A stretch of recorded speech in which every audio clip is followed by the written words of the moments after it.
And for the example, what I want to do is I want to give us an example of the word a networking event. Okay. So people think it's very easy to go talk to people, right? Is anybody doing any networking events? Yeah, most people. It's not that easy, right? Because you meet somebody and you think it's easy to have a conversation with somebody, but you're always struggling to find out what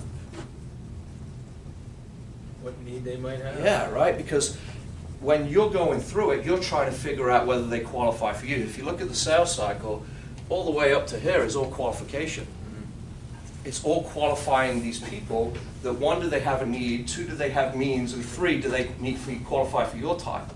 It's not just qualifying them as a prospect, but it's qualifying them for you to see if they meet with your time. Not all people will, and that's okay. Yep. We can't be all things for all people. So the first really 4 or 5 steps of the sales process is really about qualifying your people, your prospects, and building the relationship. So if I'm in a networking event, let's say I'm at a chamber event, the thing that I like to use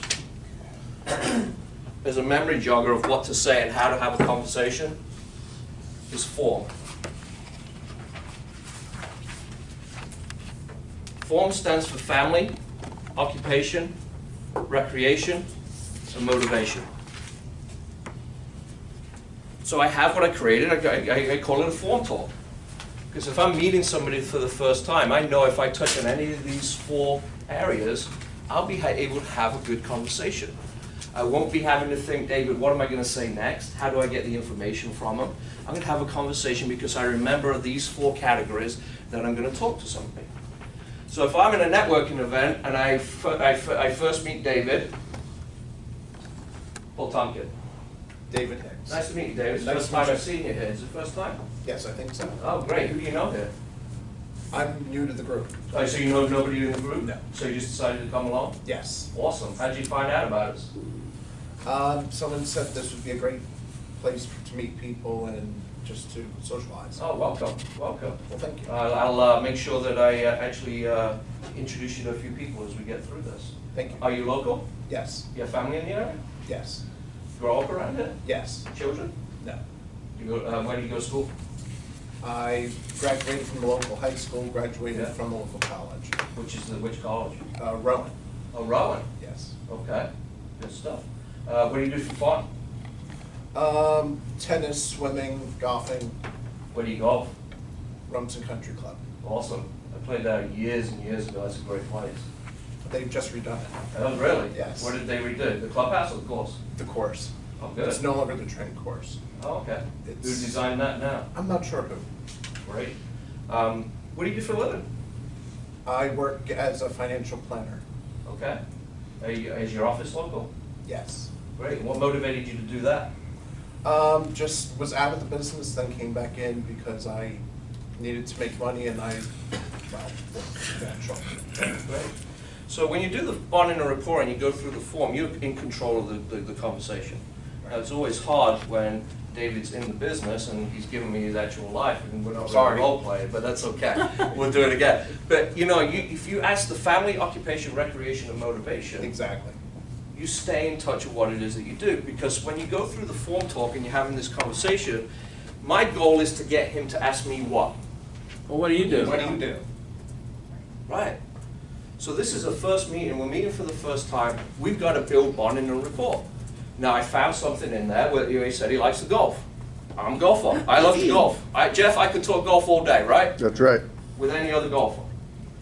So you find somewhere what it is, some common ground to build up the rapport and build up the bonding to be able to have a conversation. Because all the time you're going through this is when you're going through form, is you want to ask them, get them to ask you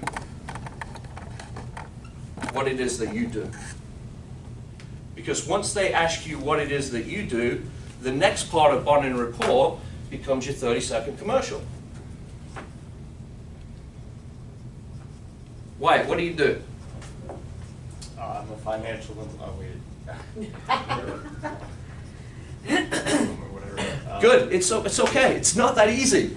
Practice. It takes practice and it takes a way to do it. So Jeff will take you through how to build your 30-second commercial. Now, there's 3 components to the 30-second commercial. You're going to go through all of this as you build your own 30-second commercial. So I go back to my role play now with David, and David hopefully is going to ask me what?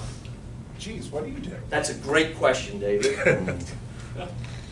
I'll give you my 30-second commercial. It's the one I've used my whole career. That's a great question, David. I do so many things for so many different people.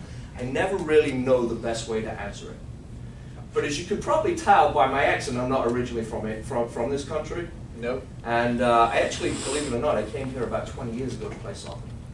And I got hurt playing soccer, and that was it. My career was over. I was done. I was still young. I was 22 years old.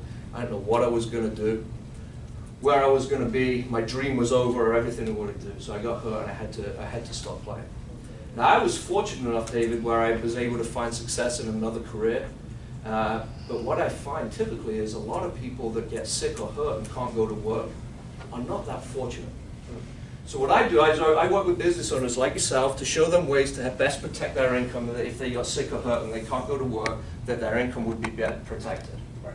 I don't know if I can help you at all, and I know you're here at this networking event to meet other people today, but I'd love to show you a little bit more about what it is that we do. You have 15 minutes next week? I can swing by your office in East Brunswick? Sure, why not? Awesome. Well, let me introduce you to a couple people. Okay. I'm in your area on Tuesday. That work for you?